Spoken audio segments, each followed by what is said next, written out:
What's going on, family? It's your favorite pastor in the whole wide world, the Reverend Dr. Ty Jones, and I'm so happy that you tuned in to another Pursuit Devotional. If you know me, then you know I've always said live in purpose on purpose. But what if I've been wrong all this time? If you stay tuned, I think we'll get a better understanding of purpose and perhaps some better ways to find purpose. I see you on the other side.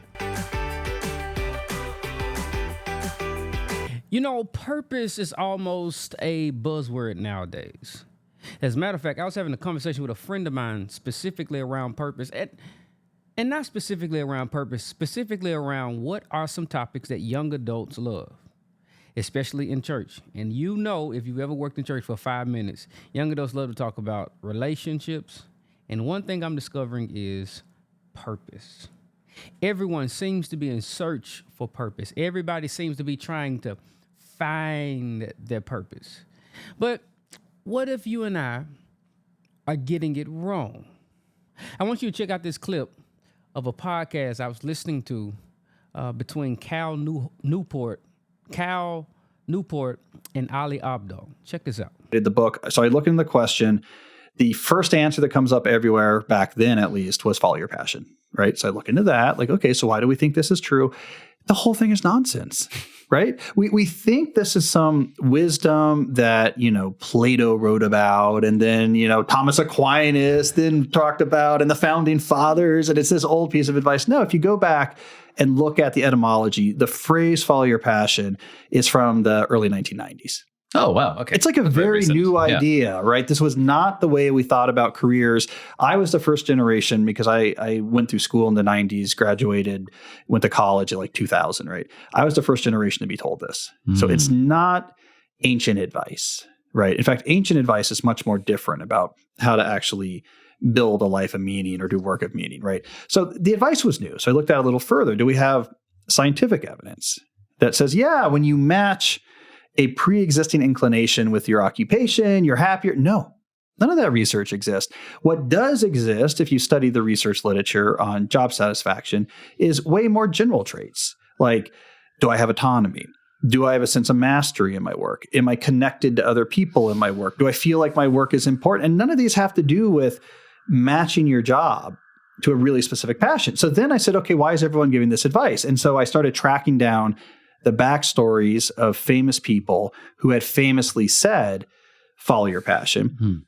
9 times out of 10, it's not what they did, right? They stumbled into whatever they ended up doing, and it transformed into a passion. So all this evidence came together. And I said, this is nonsense. Passion is great.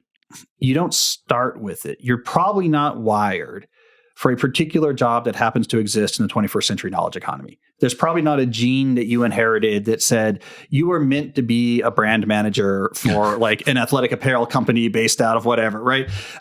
So that's not how you end up passionate about your work. You cultivate passion. And the more I looked into it, the more it became clear. You get good at something as you get better at something, you get more control over your life and your career. Yep. And then you got to take that control for a spin. And that's when you really begin crafting your working life over time into something that really resonates, right? So the passion is cultivated. The passion is grown. You want to end up passionate about your work. But if you're 22 and saying, let me figure out now what I'm supposed to do, and if I just figure that out and match that to my job, I'll be happy from here on out. It's a Disney fairy tale. Isn't this interesting? It's interesting for a number of different reasons, because the idea of following your passion is very, very new. The idea of following your dreams is very Disney-like and very new to the world. It's a new phenomenon that even the people that were pushing it didn't do themselves.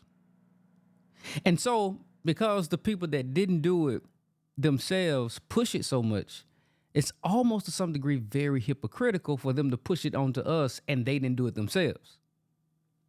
Which then has to force us to think, why are they pushing it? Why would they push such a thought process or such a mentality when they didn't follow it themselves? You see, Newport seems to suggest in that clip alone that passion or purpose is something that is cultivated, not found.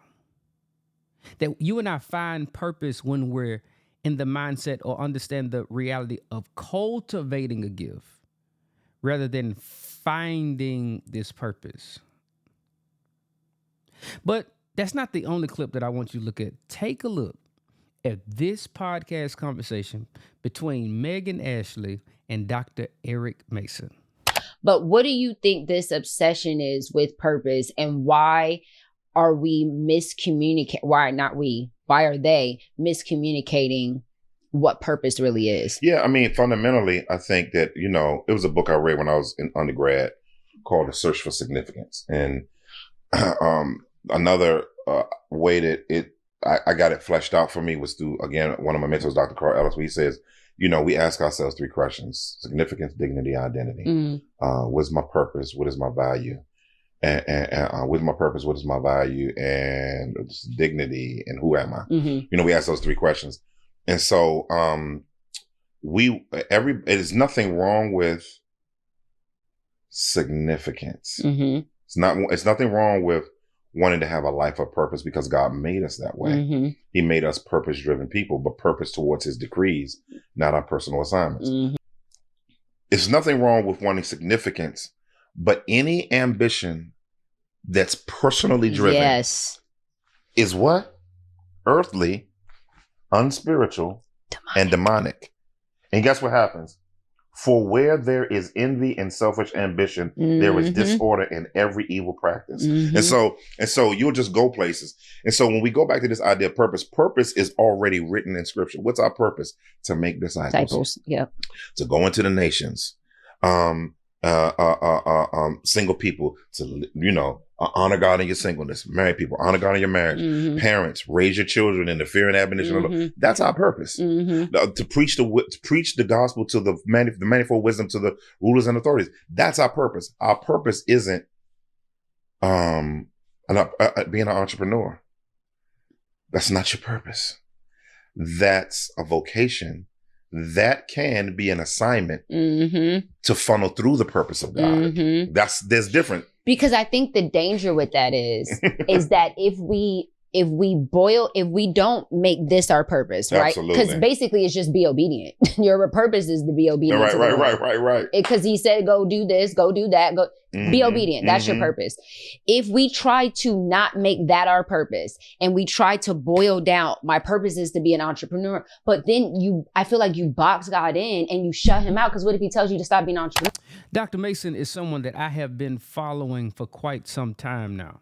As a matter of fact, I really always appreciate his voice and perspective surrounding a lot of different issues.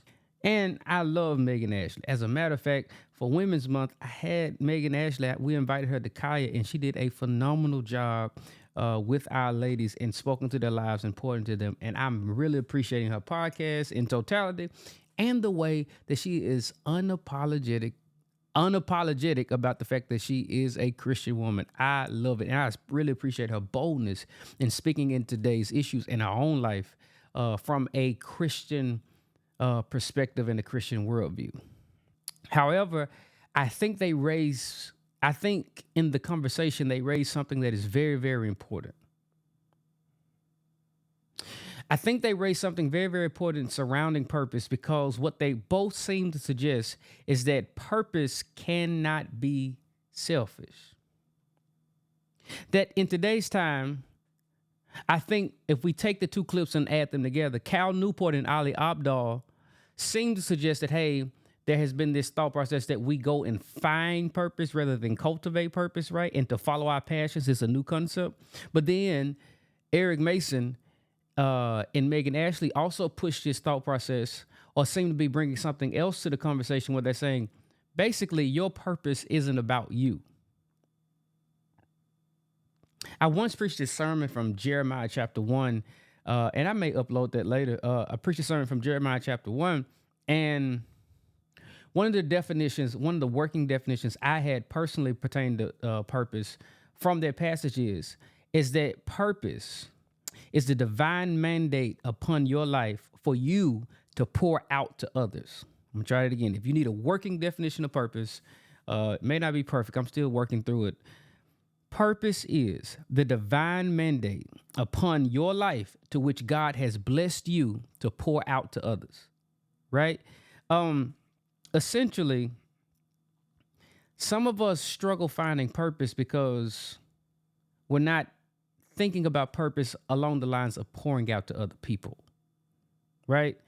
And perhaps you and I have been getting purpose wrong because we've only thought about purpose as satisfying ourselves and satisfying us, when essentially I think if we look at it from even a scriptural point of view, that I think God calls us to work out our purpose, but to work out our purpose in pouring out to others. They mentioned this in the clip, but I want to read this passage of scripture. James chapter 3. James chapter 3. James chapter 3, beginning at verse 15. Such wisdom does not come down from above, but is earthly, unspiritual, demonic. For where there is envy and selfish ambition, there is disorder in every evil practice. But the wisdom from above is first pure, then peace-loving, gentle, compliant, full of mercy and good fruits, unwavering, without pretense, and the fruit of righteousness is sown in peace by those who cultivate peace. Notice what he says in verse 16. For where there is envy and selfish ambition, there is disorder in every evil practice. So perhaps when you and I are searching or trying to, first of all, we've got to stop trying to search for purpose. We've got to cultivate purpose in the places that God grants us, or God graces us, right? That's number one. We're not living our lives trying to search for purpose. We're living our lives trying to cultivate purpose, right? So that's number one. Number two, the question when it comes to purpose that you and I should be asking is, what is the manner or way God has blessed me to pour out to other people? If you're searching for purpose, the more appropriate question is, how has God blessed me to pour out to other people? So, potentially, what is purpose? How can we define purpose? Purpose is the Purpose is the divine mandate upon your life that God has blessed you, graced you to pour out to other people. How do we find that? We don't search for it. It's something that is cultivated.